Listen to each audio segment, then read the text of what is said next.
Good morning, my beautiful babes and babettes. I am your resident active advocate, and I wanted to talk to you today. Instead of about a particular disability in the media, I wanted to talk about how it is we consume our media, both in the mechanical sense and in the intellectual sense. So the word media basically, well, it's a plural for medium, but a medium is the way through which we absorb a piece of information in this context. So in visual art, let's say, you have the medium of paint, you have the medium of watercolors, the different range of tools that you can use, but it also depends on how these tools are used. So take a piece like, I don't know, Botticelli's Birth of Venus, right? If you know the picture I'm talking about, or if you don't, look it up on like Google Image or whatever, but there are a lot of very light colors. The setting is very natural, naked woman on a clamshell, which in the mythology is how at least one of the versions of Venus or Aphrodite was born. She was born out of the sea. But what does this image evoke in us? What is it meant to evoke? Well, because it's a piece of Renaissance art, it's supposed to evoke both beauty and dignity. Venus herself is portrayed as a white blonde. When it gets into the matter of, say, religious art, it was not until after the Renaissance that even such a figure as Jesus was portrayed properly, in the sense that before then, he had almost always in art been portrayed as white, as blonde or brown haired, blue eyes, that sort of thing. And same with Mother Mary, especially in the West. I mean, this is a Western portrayal because in order for Christians to understand the Savior, they think that the Savior needs to look like them. But has anyone here ever seen a person of full Israeli or Palestinian descent who had white skin, blue eyes, and brown or blonde hair? I doubt you ever have. You see people nowadays in Canada and America and, well, North America who have come over from the Middle East, and they don't look like that. Largely they will have brown or olive skin and black hair and dark eyes. That's what Jesus would have looked like because Jesus was Jewish and he was born in Palestine, you know? So the very medium of art itself is meant to evoke a certain kind of interaction with it. And if you don't want to consume your media passively, you need to think consciously about what that media is trying to evoke in you. When it comes to the medium of television, for example, there's usually at the end of the day a great desire to go and sit in front of your TV or in front of your computer or sit on your phone and watch Netflix. And, you know, it's always a passive activity because the consumption of media is largely the thing that we do in this culture to unwind from a long day at work. But the problem with that is that when you're just sitting passively watching a thing, passively listening to a thing, passively consuming a thing, you're not paying attention to the potential nuances that could be there. And that is absolutely true of media that portrays disability. How does it portray that disability? Is the first question. And the second question is, do you care how?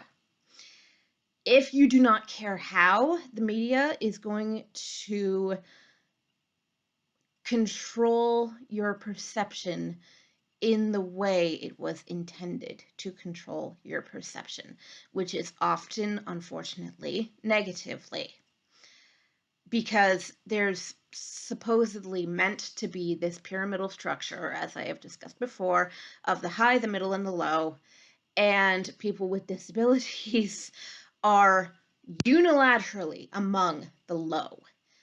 I find that personally insulting for obvious reasons, but I also find that universally insulting because, as I continue to stress throughout this series, every single person alive has their own nascent gifts, their own nascent talents, their own nascent goodness and helpfulness, and we're all here in order to do something with our life. It's not going to be that this function has been predetermined for you. This is the meaning of your life. No, we have to pick the meaning of our life for ourselves. It can't be chosen by someone else. And I think that portraying disability in this very mockable, I don't think that's a word, but like this way in which the divide is made even larger, larger, larger. It's furthered always. That is not going to create functionality for people with disabilities in our society. It's not going to allow people with disabilities to blossom into what we have the nascent potential to be. Everyone has that potential. I don't care if you're intellectually disabled. I don't care if you're blind. I don't care if you're deaf. I don't care. Everyone has a gift. Use it. But in creating that divide, in putting some people over top of other people, the people on the top get to dictate the rules and regulations for the people on the bottom. And that to me is an insult, because the people on the top will say, we don't need people like you. We don't want people like you because we don't understand people like you. So we don't get the idea that you are equal to us fundamentally, in that we are all human. We are all in this together, as I have commonly said in this series. So in consuming your media, I would ask that you be conscious of what you are doing based on what you are seeing, hearing, experiencing. When you see Joe Swanson in his wheelchair on Family Guy, are you thinking, oh, poor idiot, he can't walk or whatever? Or are you just sitting there like not thinking about anything at all? Or are you engaging with that subject matter in such a way as to say, wow, he's really good at his job? Not even despite being in a wheelchair, but as I have pointed out before, because he's a wheelchair user. He can outrun anyone on foot because wheels are a lot faster than feet. There's this whole idea of the utility of disability that I would like to bring into the forefront, because there are certain ways in which disability can be used to further a person's interests and therefore to further society's interests.